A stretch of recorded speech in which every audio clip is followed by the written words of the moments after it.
हाय fans, लोकमतच्या ऑलराऊंडरमध्ये पुन्हा तुमचं स्वागत आहे. ऑलराऊंडरचे 2 एपिसोड आम्ही रिलीज केले आणि त्याला भरभरून प्रतिसाद लाभला. IPLच्या मॅचेस चालल्या आहेत, आता तर प्लेऑफच्या मॅचेस सुरू होतील. अशा वेळेस आपल्यासोबत पुन्हा एकदा ज्येष्ठ क्रीडा समीक्षक, स्पोर्ट्स एडिटर संदीप चव्हाण आहेत. संदीपजी, स्वागत आहे तुमचं. थँक्यू. जेव्हा आपण ही IPLची चर्चा करतो, बातम्या वाचतो, बातम्या ऐकतो, बघतो, IPL मॅचेस बघतो, तेव्हा नेहमी प्लेयर्स लक्षात राहतात.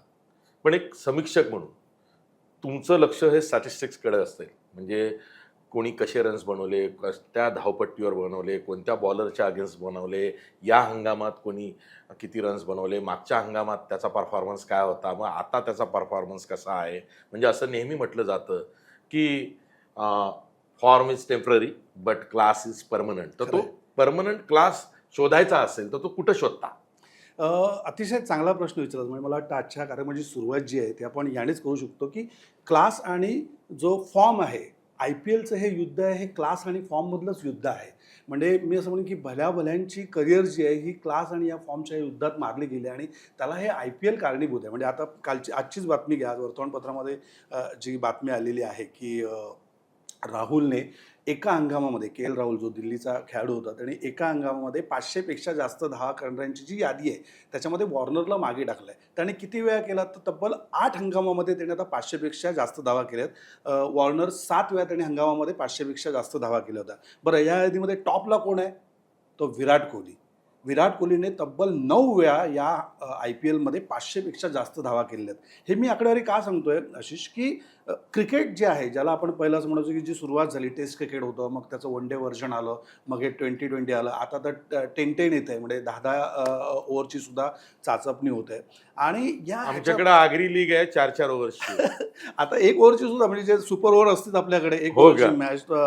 मॅच अंडर आर्म पण आहे. सो मला असं म्हणायचं की हा जो क्लास आणि याचा मला आठवत आहे, मी तुला सांगतो की जेव्हा मी वेस्ट इंडिजला होतो, म्हणजे ही T20चं भूत कुठून आलं, साधारणतः 2003च्या हंगामामध्ये इंग्लंडमध्ये ह्या T20 फॉर्मॅटची चाचपणी झाली होती. त्यावेळी बऱ्याच जे इंग्लंड हे साधारणतः पारंपरिक क्रिकेटचं ज्याला आपण म्हणतो ना, काशी म्हटलं जातं, तिथे ह्याच्यावर बऱ्याच टीका झाली होती. त्यामुळे तो तिथे तेवढा फ्लरिश झाला नव्हता. पण मला आठवतं मी 2007ला जेव्हा वेस्ट इंडिजला वर्ल्ड कपला गेलो होतो, तर तिथे त्यावेळी एक 2020 फॉर्मॅटचा एक फार मोठा, म्हणजे ॲक्च्युली वर्ल्ड कप होता, cricket world cup, one day world cup, पण तिथे जी गजब होती, तिथे ज्या बातम्या असायच्या ह्या 2020 फॉर्मॅटच्या बातम्या होत्या. आणि तुला आठवत असेल, एक रॉबर्ट स्टॅनफोर्ड नावाचा एक मोठा उद्योजक होता. या रॉबर्ट स्टॅनफोर्डने स्वतःच्या नावाने तिथे लीग सुरू केली होती 2006 साली. म्हणजे भारतात IPL 2008 साली सुरू झाले, लक्षात घे. 2006 साली या रॉबर्ट स्टॅनफोर्डने तिथे IPL सुरू केली. आणि मला आठवतं आम्ही जेव्हा क्रिकेटचा वर्ल्ड कप कव्हर करायला गेला, जेव्हा वेस्ट इंडिजला गेलो होतो, हा अँटिग्युआचा खेळाडू होता. त्याने तिथे काय केलं होतं की ज्याला आपण म्हणतो ना की IPL म्हणजे काय आहे, मार्केटिंग आहे, गिमिक्स आहे. तर त्याने अशी काचेची अशी एक मोठी रूम होती आणि त्या रूममध्ये काचेच्या त्या 4 भिंती होत्या काचेच्या, त्याच्यामध्ये असे डॉलर ठेवले होते. त्या काळामध्ये म्हणजे 2006ला तो $1 मिलियन विनरला द्यायचा. म्हणजे तू लक्षात घे, जगातले जे संघ आहेत ते जेव्हा 2007च्या वर्ल्ड कपला खेळायला आले होते, तेव्हा जो रनरअप टीम होती त्याला 1 कोटी मिळायचे. म्हणजे इंडियन करन्सीमध्ये तो म्हणायचं, त्या काळात 2007ला 1 कोटी मिळायचे. तेव्हा हा जो स्टॅनफोर्ड होता, रॉबर्ट स्टॅनफोर्ड, त्यांनी 2006 साली 2 वर्ष आधी जो विजेता संघ आहे, मला आठवते 2006चा पहिला जो विनर होता त्याचा, ती गयानाची टीम होती. आणि जर मी चुकत नसेल तर रामनरेश सरवण त्याचा कॅप्टन होता. आणि त्याच्या अगेन्स्ट डॅरेन गंगा, तुला डॅरेन गंगा खेळाडू आठवत असेल, त्याची त्रिनिदादची टीम होती. आणि रामनरेश सरवणने ते 1 करोडचं प्राईज जिंकलं होतं आणि त्या मोठ्या अशा बातम्या लागल्या होत्या. आणि हा रॉबर्ट स्टॅनफोर्ड म्हणजे त्या काळामध्ये असा एकदम झॅकपॅक माणूस वगैरे. आज तो माणूस कुठे आहे तुला माहिती आहे? जेलमध्ये आहे. 110 वर्षाची सजा भोगतोय. कारण ह्या रॉबर्ट स्टॅनफोर्डने प्रचंड मोठा फ्रॉड आर्थिक विश्वात केला होता. त्याच्याकडे ड्युअल सिटिझनशिप होती, अँटिग्वा आणि अमेरिकेची. आणि अमेरिकेतले कायदे एवढे कठोर आहेत, तिथे माणूस पाहिला जात नाही, कायदा आधी पाहिला जातो. आणि या रॉबर्ट स्टॅनफोर्डने त्याची जी वित्त संस्था होती त्याच्यामध्ये एवढे मोठे घोटाळे गेले होते, जे घोटाळे जिरवण्यासाठी त्यांनी ही T20 फॉर्मॅटचं सुरू केलं होतं. आज तो 110 वर्षाची शिक्षा बघतोय. पण IPLचे कमिशनर ललित मोदी सुद्धा भारताबाहेर गेले. आता ह्याला योगायोग म्हणता येईल का? सोडून दे. त्याच्यापेक्षा दुसरा म्हणजे विजय मल्ल्या जो आहे, या मागे मोटिव्ह काय? विजय मल्ल्या जो आहे तो आज कुठे आहे? तोही भारताच्या बाहेर आहे. दोघांवरही फ्रॉडचे आरोप आहेत. म्हणजे हे जर भारतात आले तर दोघांनाही अटक होऊ शकते. हा भाग याच्यावर आपण किती वेगळं करूया की हे जे क्रिकेटमधला पैसा, ग्लॅमर, आणि म्हणजे परवा मला तर एक बातमी आली की प्रीती झिंटा जी आहे ती त्याचा कॅप्टनला झापत होती मध्ये, अशा प्रकारच्या बातम्या आल्या होत्या. राहुल द्रविडला एकदा तो जेव्हा कॅप्टन होता विजय मल्ल्याच्या टीमचा, तेव्हा विजय मल्ल्याचा मुलाचा आणि त्यांच्यामध्ये जेव्हा वाद झाला, राहुल द्रविडनी टीमवर लात मारली होती. तर राहुल द्रविड, विराट कोहली हे सगळे क्लासवाले खेळाडू होते आणि यांचा जीव जो आहे ना ह्या IPL मध्ये घुसमटतोय. मी विराट कोहली सांगतो, विराट कोहली हा एकमेव असा खेळाडू आहे की IPL ची स्पर्धा जेव्हा सुरू झाली ना 19 वर्षापूर्वी, तेव्हापासून तो रॉयल बेंगलोर चॅलेंजरचा खेळाडू, तो अजून खेळतोय. गेले 19 वर्ष IPL तो खेळतोय आणि याही वेळेस तो रन चेसिंग मशीन त्यांनी 500 पेक्षा जास्त धावा केल्या आणि हो. किती डिफरन्स आहे बघ. जो कदाचित तो सर्वाधिक धावा करणारा असू शकतो जी at the end of the tournament. जी ऑरेंज केप ज्याच्याकडे आहे, ज्याला आपण म्हणतो हेनरिच कार्लसन, जो आहे त्याच्या 555 धावा आहेत. दुसऱ्या क्रमांकावर साई सुदर्शन आहे गुजरात टायटनचं, त्याच्या आहेत 553 धावा, 2 धावा फक्त कमी आहेत. तिसऱ्या क्रमांकावर शुभमन गिल आहे जो गुजरात टायटनचा, त्याच्या आहेत 552. चौथ्या क्रमांकावर विराट कोहली आहेत आणि त्याचे रन्स आहेत 542, फक्त 13 धावा फक्त कमी आहेत विराट कोहलीकडे. पण मला असं वाटतं की विराटच नंबर 1 होऊ शकेल. 19 वर्ष हा खेळतोय. May be I am wrong. 19 वर्ष आशिष हा खेळतोय आणि त्यांची टीम पहिली टीम ठरलेली आहे की जी प्लेऑफ साठी पात्र ठरलेली आहे. थोडं विषयांतर होईल, हा. कारण तू जो मुद्दा छेडला होता तो 2006च्या T20चा जो प्रयोग वेस्ट इंडिज मध्ये झाला होता, ज्यानं तो केला होता, तिथे नेमकं काय सापडलं? म्हणजे त्या मुद्द्याला धरून मला हे विचारायचं आहे की थीम तिकडची आहे. हो, त्याच मुद्द्याला धरून मी खास बॉटल आणलेली आहे तुला दाखवायला. म्हणजे मला वाटतं ही प्रेक्षकांना बॉटल पाहता येईल. मला वाटलं मला द्यायला आणली आहे. खूप अँटिक आहे आणि याला खूप मूल्य आहे, कारण ही बॉटल मी जिथून घेतली याची एक वेगळी स्टोरी आहे.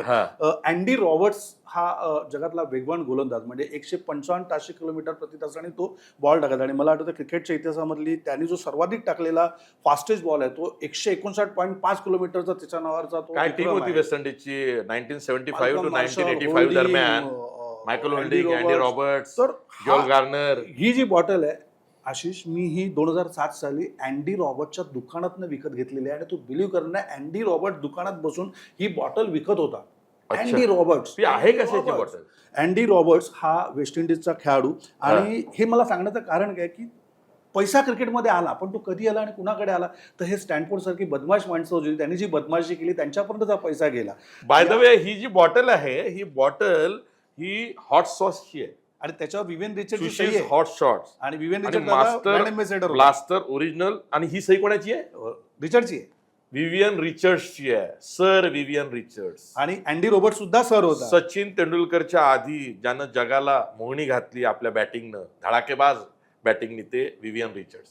म्हणजे गंमत बघ, सर विवियन रिचर्ड ज्या सॉसचा ब्रँड एम्बेसडर होता, त्या सॉसची बॉटल जी आहे ती सर अँडी रॉबर्ट जो आहे तो त्याच्या दुकानात विकत होता आणि त्याच्याकडे आम्ही पैसे देऊन विकत घेतले. तू विचार कर की सचिन तेंडुलकर रॅशनच्या दुकानामध्ये बसले आणि बॉटल विकतो, अशी तू कल्पना तरी करू शकतोस का? पण ही सही कोणी घेतली? ही नंतर आम्ही विवियन रिचर्डला आम्ही दाखवलं की आम्ही अँडी रॉबर्टच्या दुकानात ती बॉटल घेतली, तर त्यांनी मग ती सही विवियन रिचर्डची सही आहे. प्रेमा खातर त्यांनी ती सही दिली. पण मला सांगायचा मुद्दा आहे की अँडी रॉबर्ट सारखा खेळाडू जो आहे तो वेस्ट इंडिजमध्ये, त्याला त्याच्या उपजीविकेच्या साधनासाठी स्वतःचं एक रॅशनचं दुकान काढावं लागलं आणि तिथे त्या गल्ल्यावर तो बसतोय विकण्यासाठी. विचार कर, ही ही ही काय म्हणतात ना, ज्याला आपण कल्पना आहे. आपण भारतामध्ये आपल्या क्रिकेटरबद्दल असा विचार तरी करू शकतो का की एखादा क्रिकेटर रॅशनच्या दुकानात बसलाय आणि सॉसच्या बॉटल विकतोय? हे मी का सांगतोय तर 2007 साली वेस्ट इंडिज या इथे होतं, नंतर ते जे कोलॅप्सिंग झालं. आज बघ, आज IPL मध्ये किती वेस्ट इंडिज प्लेयर्स तुला सापडत आहेत? वेस्ट इंडिजचं क्रिकेट मेलं आहे आणि याला कारणीभूत ठरले ह्या क्रिकेट फॉर्मॅटचा लीग. आज वेस्ट इंडिजमधला जो नवा दमाचा जो खेळाडू आहे ना, तो क्रिकेटकडे वळत नाही, तो बेसबॉल खेळायला जातो, तो तिथे व्हॉलीबॉल खेळायला जातो, कारण पैसा तिकडे, आज करिअर तिकडे आहे. यामध्ये काय झालं, आपण जो पहिला मुद्दा घेतला क्लास आणि जो ज्याला आपण म्हणतो ना की फॉर्म, आज एका ओव्हरमध्ये 6 सिक्स मारणारा खेळाडू एका रात्रीत हिरो होतोय, पण तो दुसऱ्या मॅचमध्ये 0 असतो. पण विराट कोहली सारखा एखादा खेळाडू आहे की जो 19 हंगाम खेळतोय IPLचे आणि त्यामध्ये 9 वेळा तो 500च्या ओव्हर रन करतोय.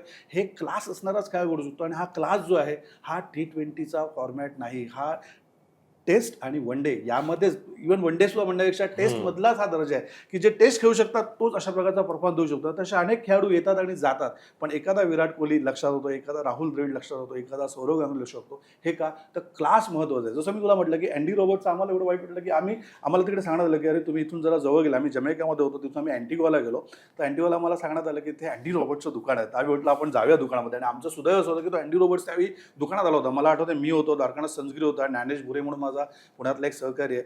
अशा आम्ही तिघंजणं गेलो आणि मग त्याच्याकडनं काय विकत घ्यावं होतं, मग ही सॉसेसची बॉटल आम्ही विकत घेतली क्या बात. आणि तो सर हा किताब घेतलेला खेळाडू आहे, विचार कर. मला आठवतं त्या मॅचमध्ये आमच्या भारतीय म्हणजे आम्ही जे विदेशी पत्रकार होतो, आमची एक प्रदर्शने मॅच ठेवलेली तिथे आणि आमच्या समोर मायकल हॉल्डिंगची टीम होती. कारण दुर्दैवाने काय आहे की वेस्ट इंडिज हे एक देश नाही आहे, तो 7 देशांचा एक समूह असलेला संघ आहे. तर बरोबर. आम्ही, मला आठवतं आम्ही जमैकामध्ये होतो आणि पत्रकार वर्सेस वेस्ट इंडिजचे जे जुने सगळे खेळाडू आहेत अशी एक आमची टीम ठेवली होती. टेनिस बॉलची मॅच होती. हो. तर मी बॅटिंगला होतो आणि मला आठवते माझ्यासमोर मायकल होल्डिंग, म्हणजे मायकल होल्डिंगचा वेग तुला सांगतो ताशी 155 किलोमीटरचा वेग.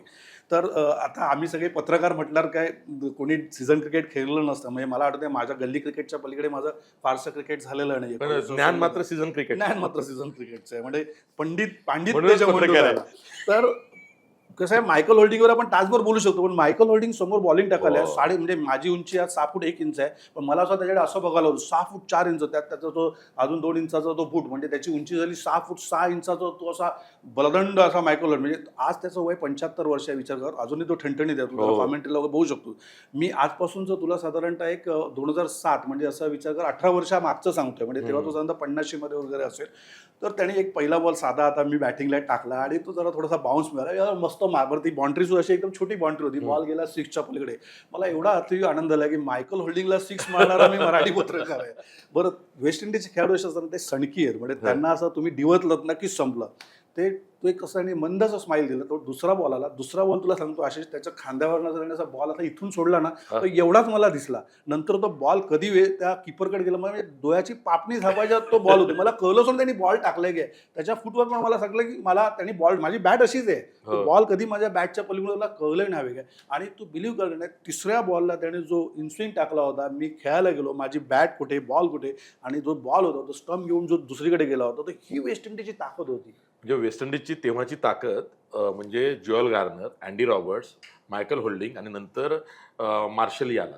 कितीतरी खेळाडू आहेत, म्हणजे या चौघांची बॉलिंग ऍक्शन वेगवेगळी, हो. पण धार एकच. म्हणजे तुला अँडी रॉबर्ट आणि सांगतो, त्यांचे बाउन्सर खेळता खेळता नाकी नऊ यायचे सर्वांना, आणि अँडी- विदाउट हेल्मेट त्यांचे बाउन्सर झेलायचे. म्हणजे तू विचार कर, 1900 अँडी रॉबर्टने त्याची सगळ्यात शेवटची वनडे जी आहे ती आपल्या दिल्ली, म्हणजे आपल्या भारतामध्ये जमशेदपूरला खेळली. ओके. आणि विचार कर, अँडी रॉबर्ट त्याची शेवटची मॅच खेळतोय, शेवटची, म्हणजे थकलेला अँडी रॉबर्ट त्याच्या प्राईम टाइमला नाही, तो शेवटची मॅच खेळतोय, शेवटची वनडे आहे. त्या वनडेमध्ये रिचर्ड्सने आपली कत्तल केली होती. त्यांनी, मी जर चुकत नसेल तर 99 बॉलमध्ये 149 वगैरे रन केले होते, 20 चौके होते, 20 बाउंड्रीज होत्या आणि 3 सिक्सर त्यांनी मारले होते, म्हणजे कत्तल होती आपल्या ह्याची. आणि जेव्हा अँडी रॉबर्ट्स खेळायला, अँडी रॉबर्ट्सने कोणाच्या विकेट घेतल्या असतील? पहिली गावस्करची त्यांनी विकेट, म्हणजे गावस्कर, श्रीकांत हे आपले ओपनर, त्या दोन्ही ओपनरला त्यांनी अँडी रॉबर्ट्सनी परत पाठवलेलं होतं. सगळ्यात आपल्यासाठी दुःख काय होतं की गावस्कर सेंचुरीच्या जवळ होत्या, 83 रन्सवर गावस्कर आउट झाला होता. आणि गावस्कर आणि वेस्ट इंडिजचं नातं असं होतं की वेस्ट इंडिज विरुद्ध सर्वाधिक सक्सेसफुल जर प्लेअर कोणता असेल तर तो गावस्कर. आजही गावस्करच्यावर जे कॅलिप्सो गाणं आहे, म्हणजे जसं आपल्याकडे फ्लोक संगीत असतं, आपल्याकडे लावणी नृत्य असतं, तसं तिकडे त्यांच्याकडे जे कॅलिप्सो गाणं, त्यांचं जे सांस्कृतिक गाणं आहे, ते खास गावस्करवर बसवलं गेलं होतं. कारण त्या काळात तू जसं म्हणालास की जिथे हेल्मेट नाहीये, कोणते गार्ड्स नाहीत, आणि त्यावेळी वेस्ट इंडिजचा हा तोफखाना सहन करायचा सोपी गोष्ट नव्हती. सो हा क्लासचा खेळ होता. हा क्लास आता IPL मध्ये दिसत. आता IPL शेवटच्या सत्रामध्ये आहे, प्ले ऑफच्या मॅचेस सुरू होतील आणि बरंच काही बोलायचं आहे, बरंच काही शिल्लक आहे. पुन्हाही चर्चा करू. आज मात्र इथेच थांबू. Thank you very much Sandeepji.